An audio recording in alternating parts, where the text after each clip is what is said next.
Hello, welcome to part 7.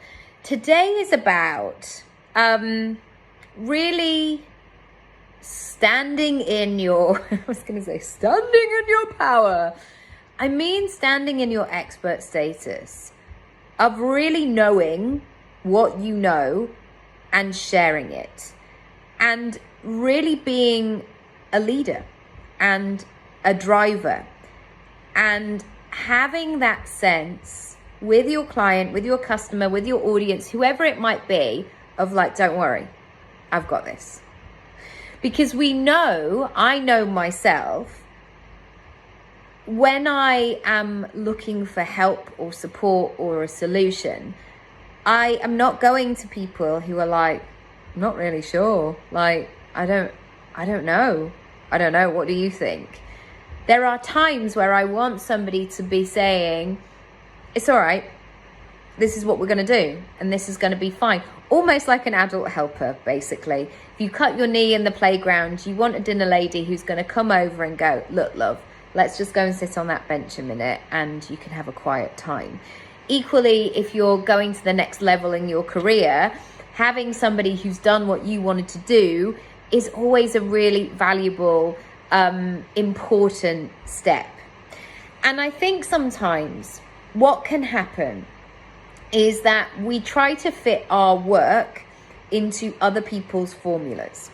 And sometimes those formulas, A, are outdated, and B, are not going to work for our particular client, our particular kind of person. And I think sometimes the way that things are set out are they're a step by step by step, and you do this, and there's a right way and there's a wrong way. And so I want you, as you go through this process of really being a firm editor with yourself, of asking yourself, am I adding this into a package or service because I feel I ought, and this is what everybody does? Or do I need to do things a different way? And I'll tell you one thing that has worked for me. And this was a really key point in my business and how things changed. So people would have sessions with me, and I've been doing this a decade now. So I've done a lot of sessions over the years. Sorry, I just did a very dramatic eyebrow stroke then. I've been doing this a long time, guys. Yes, I've been doing this a long time. See, isn't it weird that you still feel a bit odd, like I'm really experienced and I've done this a long time? Anyway, I used to do these hour sessions, and then people would come and they would get a lot from the session, and then they would leave. And usually you'd get an email that night or in the morning. And if it was that night, it would be like, thanks so much for today. Had a really great time.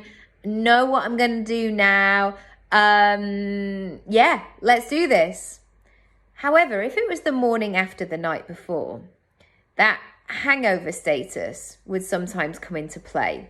The self-development hangover, where basically, in order to clear space for all the good stuff, all the new stuff that's coming up, it's almost like all that shit, let's call it shit, came to the surface, like, oh no, now I'm going to have to work through like whether I think that I'm good enough or whether I can actually do this. And oh gosh, now everything feels a bit overwhelming.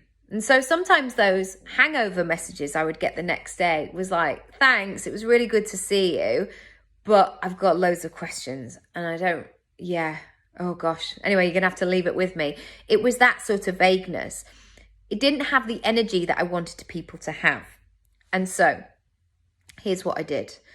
I thought, what could I do that would support people after that?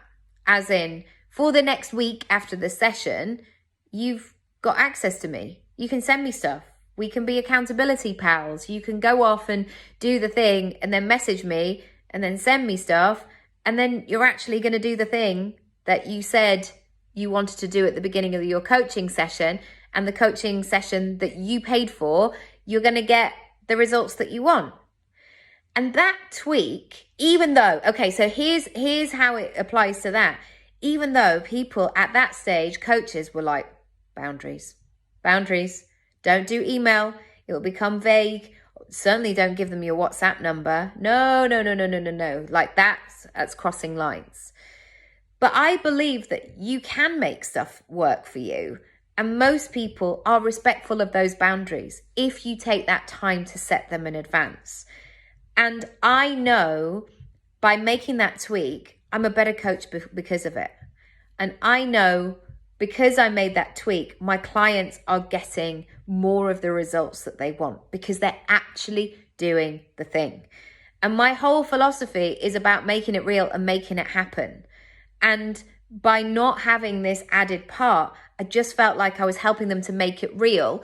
But that was positive and negative, like, oh my gosh, I'm making it real. But also like, oh gosh, I've now got to do it. And I don't know how to do it. And I don't know what I'm doing. And that email support, that WhatsApp support afterwards about making it happen is really fulfilling the promise. So that's my mission for you today. I would love you to think about it. What do you now know that you need to lead with? Where do you need to go next?